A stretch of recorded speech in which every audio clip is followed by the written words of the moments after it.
नमस्कार किसान साथियों, मेरा नाम है दीपक राघव और मैं आपका स्वागत करता हूं आपके और हमारे प्यारे यूट्यूब चैनल किसान का बेटा किसान में। तो आज हम बात करने जा रहे हैं तोरई की फसल के ऊपर।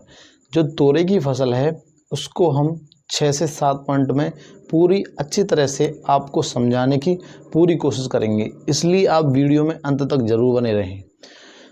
वो 6 से 7 पॉइंट होंगे, जैसे कि आपकी टॉप वैरायटियाँ क्या हो सकती हैं हाइब्रिड, और पानी किस तरह से देना है, खाद प्रबंधन आप किस तरह से करेंगे अपने खेत में, उत्पादन कितना होगा, लाभ कितना होगा, आमदनी कितनी होगी और उसकी लागत कितनी आएगी, और जो बाकी पॉइंट हैं खाद प्रबंधन, इन सभी को हम इस वीडियो में कवर करेंगे। तो हमारे चैनल को आप सब्सक्राइब कर लें अगर आपने नहीं किया है, क्योंकि ऐसी वीडियो हम लगातार लाते रहेंगे जो आपको खेती के बारे में नई नई जानकारी मिलती रहेगी कि किस तरह से आपको जो है अच्छी तरह से और किस समय पर खेती कर सकते हैं। तो चलिए स्टार्ट करते हैं। सबसे पहला पॉइंट मैं आपको बताता हूं कि इसके लिए सही समय क्या होता है। तो सही समय जो होता है हमारा तोरई की खेती लगाने के लिए वो है मध्य मई से लेकर जुलाई के अंत तक आप तोरई की फसल लगा सकते हैं। जो तोरई होती है एक बेल वर्गीय फसल है जिसकी लगभग लंबाई 30 फीट से और 30 फीट से ज़्यादा तक हो जाती है, और जो इसकी तोरई जो फल होती है, जो तोरई निकल के आती है, वो 1 से 2 फीट की हो जाती है और उसका जो एवरेज जो वज़न होता है वो 60 से 70 ग्राम तक आराम से पहुंच जाता है। तो इसका उत्पादन भी बहुत अच्छा निकल के आता है और मुनाफा भी बहुत अच्छा आता है। तो अगले पॉइंट के ऊपर बात करेंगे हम कि इसके लिए जो मिट्टी उपयुक्त तो होती है वो कौन सी मिट्टी होती है। तो इसके लिए रेतीली दोमट मिट्टी बहुत अच्छी मानी जाती है। इसमें उत्पादन जो निकल के आता है वो बहुत अच्छा निकल के आता है, इसलिए अगर आपके पास रेतीली दोमट मिट्टी है तो आपका उत्पादन बहुत अच्छा निकल के आएगा। और बाकी मिट्टियों में भी ये रिजल्ट बहुत अच्छा देती है, लेकिन इस मिट्टी में सबसे ज़्यादा अच्छा रिजल्ट देखने को पाया गया है। और मिट्टी का पीएच जो है 6 से 7 के बीच में होना चाहिए।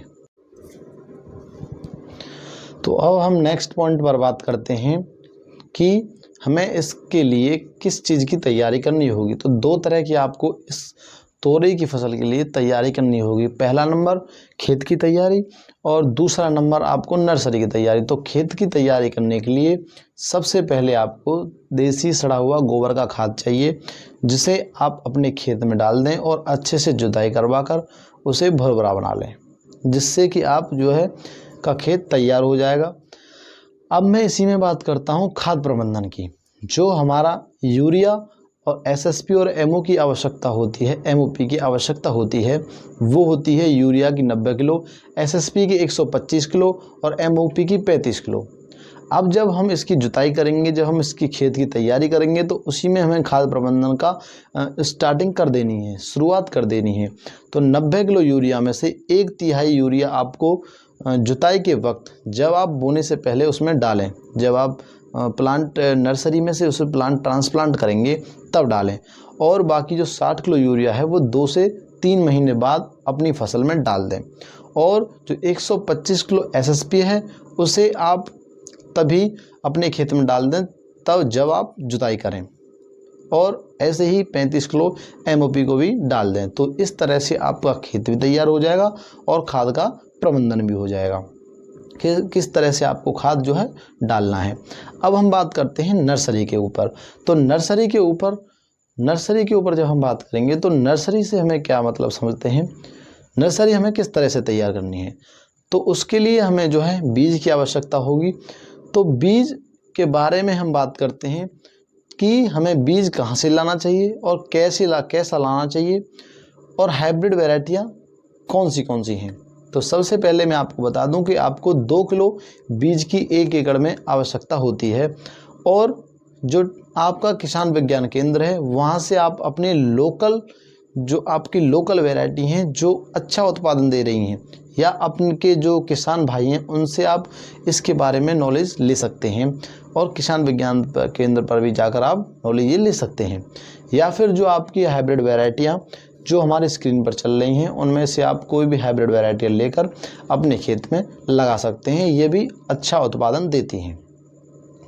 अब हम बात कर लेते हैं कि नर्सरी की तैयारी हमें किस तरह से करनी है। तो हमें पता चल गया है कि 2 किलो बीज की हमें आवश्यकता है और नर्सरी तैयार करने के कई मेथड होते हैं, जैसे ट्रे में तैयार करते हैं, शैडो में तैयार करते हैं या फिर बेड पर तैयार करते हैं।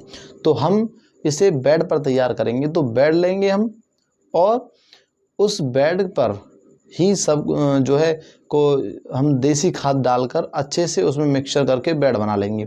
उसके बाद उस 2 किलो बीज को 2 से 2.5 सेंटीमीटर अंदर उसमें जो है लगा देंगे और जो है हमारा जर्मिनेट हो जाएगा प्लांट।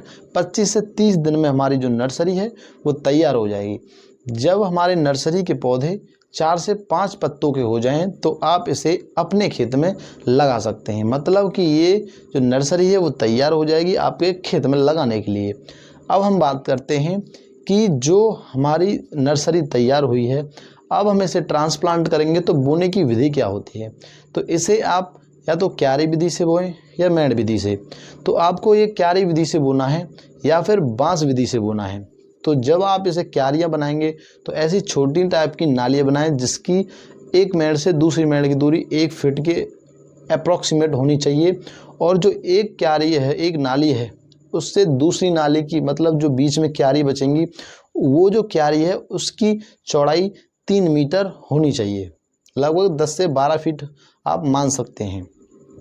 तो और बीज से जो बीज की दूरी है, मतलब प्लांट से जो प्लांट आप नर्सरी से प्लांट लगाएंगे उसमें, तो उसकी जो प्लांट से दूरी है वो 3 फीट के आसपास आपको रखनी है। तो इस तरह से आप अपने खेत में अच्छी तरह से अपने प्लांट को जो है ट्रांसप्लांट कर पाएंगे और अच्छी तरह से सुयोजित ढंग से आप बना पाएंगे। आप अगर बांस वाला सिस्टम लगा देते हैं तो उससे आपका उत्पादन लगभग 1.5-2 गुना बढ़ जाता है। तो मैं आपको बताऊंगा कि जो बांस वाला सिस्टम है वो आप अगर यूज कर सकते हैं तो यूज करें, क्योंकि वो थोड़ा सा कॉस्टली पड़ जाता है, इसलिए ज़्यादातर किसान उसे अवॉइड करते हैं। नहीं तो ये मेथड जो क्यारी वाला है और नाली वाला है वो मेथड भी बहुत अच्छा रिजल्ट देता है। इसे आप अपने खेत में लगाइए इसी मेथड से। तो हम बात करते हैं कि आपको जो सिंचाई लगानी है वो किस तरह से और कब कब लगानी है। तो इसमें जो है 7 से 8 सिंचाइयों की आवश्यकता पड़ती है और आप 7 से 10 दिन के अंतराल पर एक सिंचाई अपने खेत में लगाते रहें और समय समय पर इसकी देखभाल करते रहें, जिससे कि आपके खेत में पानी की आवश्यकता की पूर्ति होती रहे। अगर आप पानी की कमी अपने खेत में रखेंगे तो ये आपके उत्पादन पर बहुत ही बुरा प्रभाव डालती है।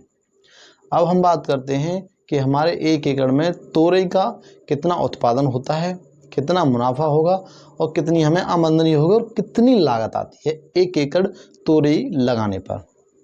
तो सबसे पहले हम बात करेंगे इसके उत्पादन के ऊपर। तो इसका जो उत्पादन है वो 80 कुंटल से लेकर 100 कुंटल प्रति एकड़ के हिसाब से हो जाता है। जो इसका भाव है हमें कितना मिलता है, तो इसका जो भाव है हमें 20 रुपये से लेकर 60 रुपये तक मिल जाता है।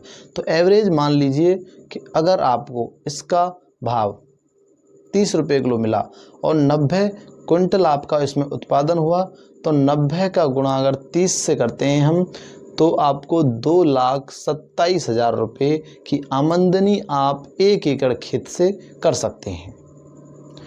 और इसमें जो खर्चा आता है वो 40 से 50,000 रुपये का आता है और जो आपको आमदनी होगी वो 2 लाख से ज़्यादा 1 एकड़ में होगी। जो आपको मुनाफा होगा वो 2 लाख से ज़्यादा होगा 1 एकड़ तोरई की खेती करने पर। तो धन्यवाद किसान साथियों, इस वीडियो में सिर्फ इतना ही। अगर आपको हमारी वीडियो पसंद आई हो तो हमारी वीडियो को लाइक करें, शेयर करें और हमारे चैनल को सब्सक्राइब करें। धन्यवाद।